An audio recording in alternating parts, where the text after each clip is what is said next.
E aí, da hora? Imagine que você é um desenvolvedor de jogos e gerencia um MMORPG muito popular já faz 15 anos, porém depois de todo esse tempo você vai fechar os servidores do jogo. Porém, ao fazer isso, por algum motivo desconhecido você acaba no corpo do Lorde Demônio dentro do seu jogo. E agora, como Lorde Demônio em outro mundo, você precisa descobrir o que está acontecendo, como voltar pra casa e, é claro, como sobreviver nesse mundo hostil contra você. Você está assistindo Maosama Hatch, um anime de Sekai que eu sei que você vai gostar bastante. Tudo começa com o nosso protagonista, Akira, encerrando os servidores do jogo Infinity Game depois de 15 anos de seu lançamento. Porém, ao fazer isso, ele é jogado em outro mundo, dentro do corpo do Lorde Demônio Hakuto, que é um personagem do seu jogo. Aqui ele rapidamente percebe e aceita o fato de que ele está em outro mundo, no corpo do seu personagem, porém é claro, ele ainda está um pouco abalado tentando entender a situação e claro, os seus arredores. E enquanto ele fumava um cigarrinho e tentava compreender a dimensão desses problemas que ele estava passando, do nada ele se encontra com essa garota ferida, e ela diz para ele correr o mais rápido que pode, e em seguida aparece um demônio caindo do céu, e esse demônio, é claro, era extremamente hostil contra ele. Quando ele é atacado pelo demônio, ele libera o seu poder, e é claro, derrota o demônio tranquilamente com apenas um golpe, mostrando o seu grande poder como um Lorde Demônio de outro mundo. E enquanto isso, ele pensava que mesmo tendo criado esse jogo, ele não se lembrava nem desse demônio e nem dessa garota, são personagens que ele não criou. Aqui ele conversa com essa garota, o seu nome é Aku, e ela diz que eles estão em um país que seria sagrado, um país que venera o querubim, um país santo, o país onde as santas residem.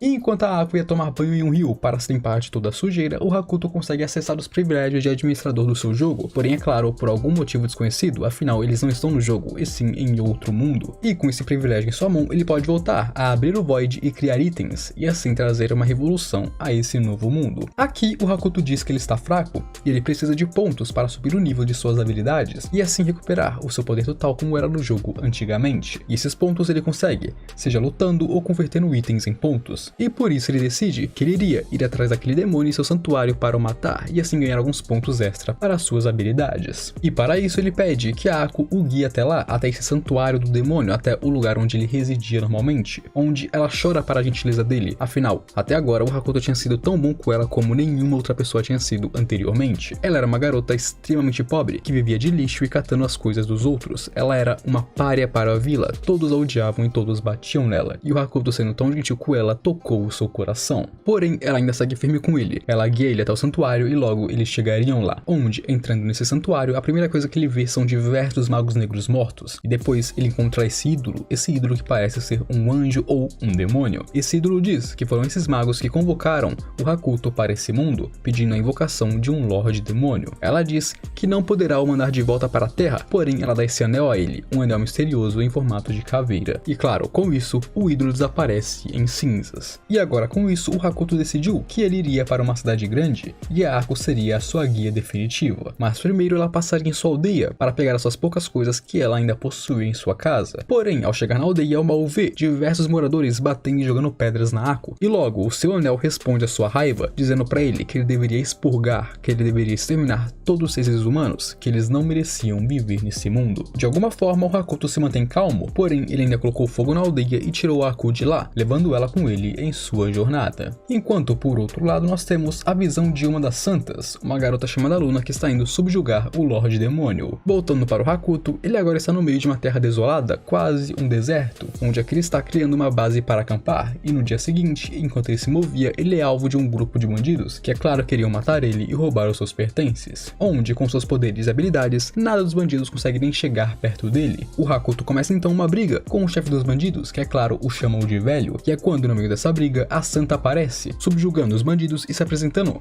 como aquela que queria derrotar o Rei Demônio, no caso o Lorde Demônio Hakuto. Porém, o Hakuto derrota todos os templários facilmente, e então pega a Luna para a punir, dando, bom, algumas palmadas nela, além de claro roubar o dinheiro dela também. E logo o Hakuto chegaria em uma cidade junto com a Aku, onde aqui eles fariam várias coisas, achariam pousadas, comprariam roupas e até comeriam em restaurantes, onde mais uma vez a santa aparece e claro o Hakuto coloca ela na linha tranquilamente. Mais tarde então o Mao volta para sua pousada, onde é claro a Luna segue atrás dele, onde aqui ela conta para ele que o querubim, que seria o anjo protetor dessa cidade, já havia morrido há muito tempo, porém o reino sagrado ainda possuía Serafim e Órfã para o proteger, e com isso Mao decide que ele iria ir atrás deles agora. Ele iria ir atrás dos anjos para descobrir o que está acontecendo com ele. E enquanto isso vemos outra santa, que seria a rainha assassina, e ela está indo para a cidade acabar com a Luna de uma vez por todas com as próprias mãos. Voltando para o Mao, ele começa a pensar que possivelmente o ídolo que lhe deu esse anel e invocou ele nesse mundo era Ophan, um dos anjos que agora estava desaparecido. E com isso nós passamos para um grupo chamado Satanistas, que dizem ter falhado em invocar um Lorde Demônio, e por causa disso eles querem erradicar todas as santas desse mundo, começando é claro pelas santas que estão na cidade sagrada. Voltando para a cidade, a Santa Rainha Assassina agora já está nela, e claro causando uma confusão enorme com seus homens, chamando a Luna até ela para que, é claro, elas possam lutar. Porém, no meio dessa confusão, os Satanistas também aparecem, e ali eles começam a atacar tanto as santas quanto a cidade como um todo. Durante essa luta, os Satanistas invocam uma espécie de escuridão chamada Hades. Essa escuridão faz com que todos fiquem imobilizados, inclusive até mesmo o próprio Mao, onde o anel começa a reagir novamente, falando que ele deveria matar todos eles em um piscar de olhos. Porém, ao se ver sem opções, o sistema manda uma mensagem para o Mao. Aqui ele diz que ele poderia trocar de personagem, e quando ele clica nessa opção, surge um novo homem,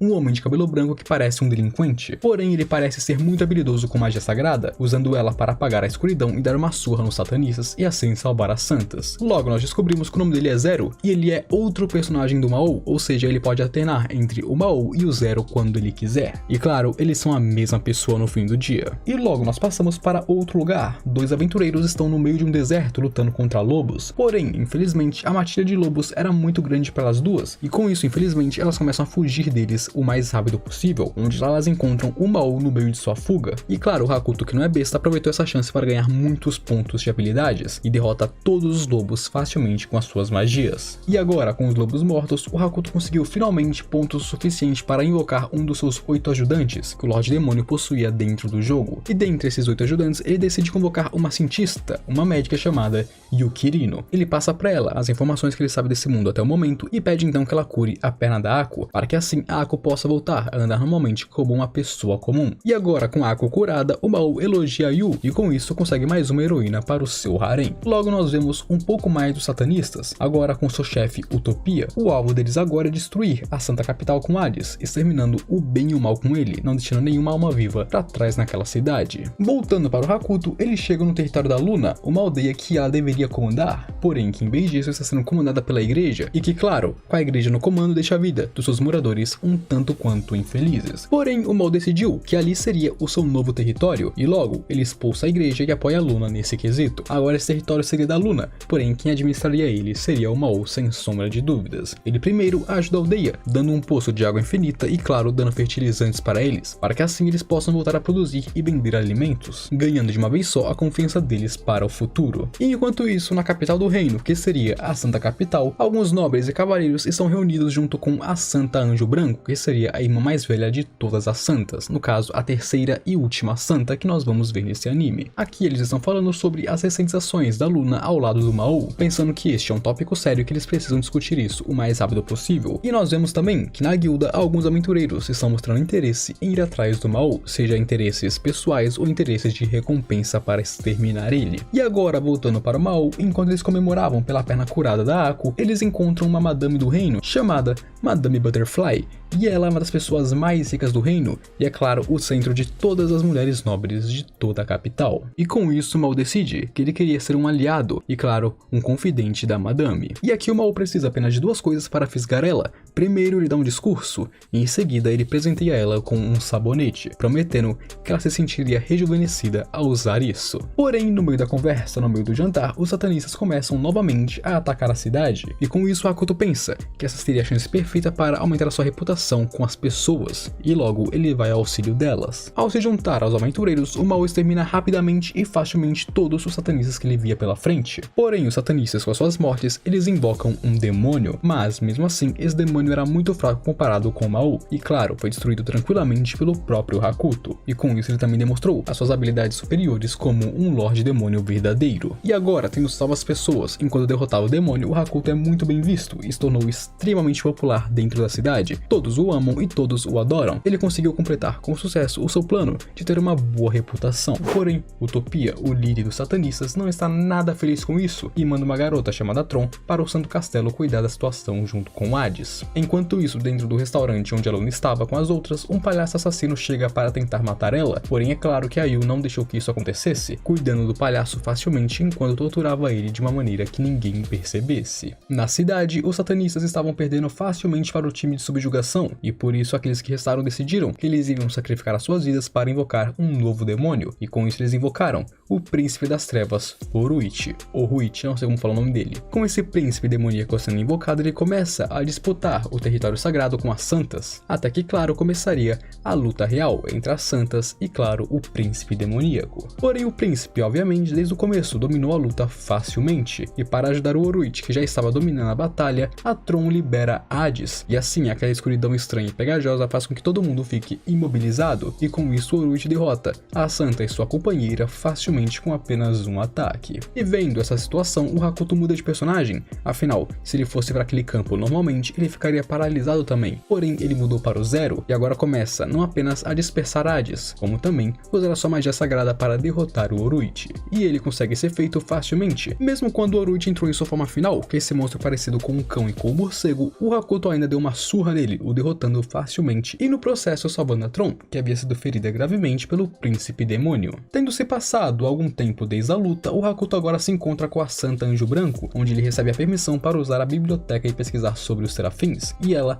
não atacaria ele antes de ver seus movimentos, aqui meio que fazendo uma trégua temporária. O Mao então vai para a biblioteca, porém não acha muito sobre os serafins, mas descobre sobre os tesouros e masmorras que habitam nelas, e pensa que seria um bom lugar para encontrar itens que lhe dessem resistência à magia. Afinal, no jogo que ele criou não existia magia, e por isso o Lorde Demônio é incrivelmente poderoso fisicamente, porém magia é a fraqueza dele nesse novo mundo. Voltando para casa, ele se encontra com a Tron, que o reconhece imediatamente mesmo com outro rosto. Aqui ela pede para ver o Zero, afinal ele salvou a vida dela, porém o Hakuto apenas recusa isso e recruta ela para o seu time, adicionando mais uma garota para o seu grupo. Agora, se teletransportando para a aldeia Rabi da Luna, o Hakuto constrói um hospital de campo, decidindo fazer grandes lucros com ele, roubando os nobres através de tratamentos. E tá certíssimo isso, mete a faca na nobreza mesmo, os caras têm dinheiro e tem que gastar. E ao lado do hospital, ele construiu fontes termais com diversos tipos de banho, literalmente tem mais de 5 tipos de banho nessas fontes termais, é muitas fontes e é muitos banhos. E agora, com isso pronto, parte dos planos para enriquecer essa vila já estavam em andamento. Mais tarde então, nesse mesmo dia, o Hakuto decide que ele iria invocar outro dos 8 ajudantes, e agora é a vez do Isami Tahara, esse homem de meia idade. Com o Isami invocado, o Mao explica para ele as coisas e o deixa a cargo de desenvolver toda a Vila Rabi, afinal essa seria a sua futura base de operações, ele precisava que ela não apenas se desenvolvesse, como também evoluísse de diversas maneiras, sendo educação, prédios ou até mesmo planejamento de ruas. Logo, com isso feito, o Hakuto vai até a capital santa, ele faz algum dinheiro vendendo itens e compra roupas e alimentos para a vila. E claro, a vila também esteve se preparando, com o Isami ensinando as pessoas a fazer tarefas e os empregando dentro das fontes termais e do hospital aqui. E agora, com tudo isso pronto, o Hakuto recebeu de braços abertos a Madame Butterfly e um homem cego que estava acompanhando ela. Onde aqui, a Yu restaura facilmente a visão do homem cego com um remédio que ela possuía, ganhando não apenas o respeito e o favor da Madame, como também muito dinheiro em cima disso. E enquanto isso, a Luna, que estava dormindo, começa a sonhar com o seu passado e vemos que ela era muito pobre quando criança, porém ela tinha uma determinação inabalável de crescer na vida e fazer com que aqueles que olharam baixo para ela pagassem no futuro. E com essa determinação ela se esforçou muito e alguns anos depois ela se tornou oficialmente uma santa. Porém, os amigos pobres dela que andavam com ela no passado foram mortos pela igreja, alegando que eles eram demi-humanos, porém claramente eles eram humanos e a igreja só se livrou deles por causa da Luna, que se tornou uma santa. Então a igreja, que odeia demi-humanos e mata sempre que os vê, alegou que eles eram demi-humanos e que eles precisavam morrer. A Luna, que claro, ficou bastante horrorizada e solitária com isso, porém ela seguiu dentro da igreja como uma santa, enquanto orava todos os dias para os anjos lhe darem poder, para que ela pudesse evitar que isso acontecesse novamente no futuro. Embora é aquilo, quando ela recebeu um território e poderia cuidar das pessoas que moravam nele, ela deixou tudo nas mãos da igreja, e é claro, seu território era de demi-humanos, e a igreja fez da vida deles um inferno de pobreza e claro, muita dificuldade. A igreja praticamente quase os arruinou, e a Luna não fez nada para impedir isso. Porém, antes de ver mais, ela acorda de seu sonho, e agora guiaria a Madame pelas fontes termais, mostrando para ela todos os banhos e claro, as maravilhas que os banhos fazem com ela. E isso funcionou esplendidamente, porque a Madame agora decidiu que iria tirar férias dentro da Vila Rabi, se tornando uma hóspede de lá por um tempo. Enquanto, por outro lado, o Isami já estava trabalhando no layout da vila para decidir como que ela iria se formar no futuro, afinal, esse será o castelo do Mao, e ele precisava fazer isso sem cometer nenhum erro, afinal, um castelo não pode ter erros. E claro, ele também lembrou a Yu que ela não poderia se descuidar e confiar cegamente nas pessoas desse mundo, afinal, eles são desconhecidos para eles, e nunca se sabe quando você pode ser traído por alguém. Então, no dia seguinte, o Hakuto dá uma escapada da vila e vai para a cidade investigar mais sobre as masmorras. Na cidade, ele se encontra com Yuki e sua amiga, as aventureiras que o Mao já tinha salvado 2 vezes até agora, onde inclusive essa mina, que na verdade é um cara, está completamente louco de paixão pelo Mao e não para de dar em cima dele toda hora. E claro, é um tarado. Logo, o Mao as acompanha para um bar e consegue mais informações sobre aventureiros com elas, sobre como eles trabalham, vivem e funcionam. Além disso, ele também aprende um pouco mais sobre as guerras dos reinos e os tesouros achados nas masmorras. Os itens variam entre as categorias normal, sólido, alto nível, únicos e lendários, onde as armas que as santas usam, incluindo o cajado da Luna, também é um item lendário, e por isso ela conseguiu tão facilmente ferir o Mao em seu primeiro encontro. E enquanto o Mao aprendia mais sobre esse mundo, a Santa Anjo Branco decidiu que ela iria ir para o território da Luna, abrir os olhos da sua irmã e, claro, tentar subjugar o Lorde Demônio. Porém, ao chegar no território, ela acaba sendo levada pelo ritmo dele e se torna uma hóspede sem nem querer. Logo, durante a visita da Santa, ela decide tomar banho e vai para as águas termais, onde lá ela entra no banheiro errado e acaba se encontrando com um Mao lá dentro sem querer. E claro, além do hate que está acontecendo e da vergonha que ela está sentindo, eles ainda conversam um pouco. Enquanto ela continuava a falar sobre o Mao ser mal e essas bobagens todas, o Hakuto critica duramente o governo do Reino Sagrado e, claro, a desigualdade que ali existe, chamando ela e aqueles que governam de incompetentes que não sabem como governar um país e olhar para o seu povo. Mas ele não a odeia, e para provar que eles não são inimigos, o Hakuto dá a ela um item chamado Auréola de Anjo, e assim que ela recebe o item, ele sai do banho usando seu teletransporte. Logo mais tarde, quando ela termina seus negócios na vila, o Hakuto teletransporta ela de volta para a cidade sagrada, mostrando a ela que ele consegue realizar por si mesmo aquilo que ela chama de milagres que os anjos concedem. Afinal, nesse mundo, as únicas pessoas que podem usar teletransporte são os anjos, e ela só pôde usar isso porque ela pegou emprestado o poder do anjo. Aqui, o Mao também revela que ele foi chamado até esse mundo pela órfã, e com isso muitas peças se encaixaram para a Santa. Porém, não foi apenas isso. Ela começa a pensar, por algum motivo, que na verdade o Hakuto é o anjo caído Lúcifer, e decide que o ajudará a voltar para o seu antigo status de anjo que ele já foi. Não me perguntem, eu não sei como ela chegou a essa conclusão. Agora, nesse ponto, os planos do Hakuto já estavam em andamento, a Vila Rabi já estava se desenvolvendo rapidamente, ele conhecia mais sobre o mundo, masmorras, itens e até mesmo sobre os anjos. E então, tendo decidido se tornar mais forte para proteger os seus, o Hakuto parte para o norte para conseguir artefatos dentro das masmorras, enquanto é claro, deixa o Isami e a Yu na vila para a protegerem. E com isso, você acabou de assistir Mao-sama Hatchery, e eu espero que você tenha gostado. Se gostou, deixa o likezão bolado e sua inscrição aqui no canal que me ajuda profundamente e apoia muito o meu trabalho. Não se esqueça de entrar no canal para ver outros vídeos que eu sei que você vai gostar também. E agora, eu fui.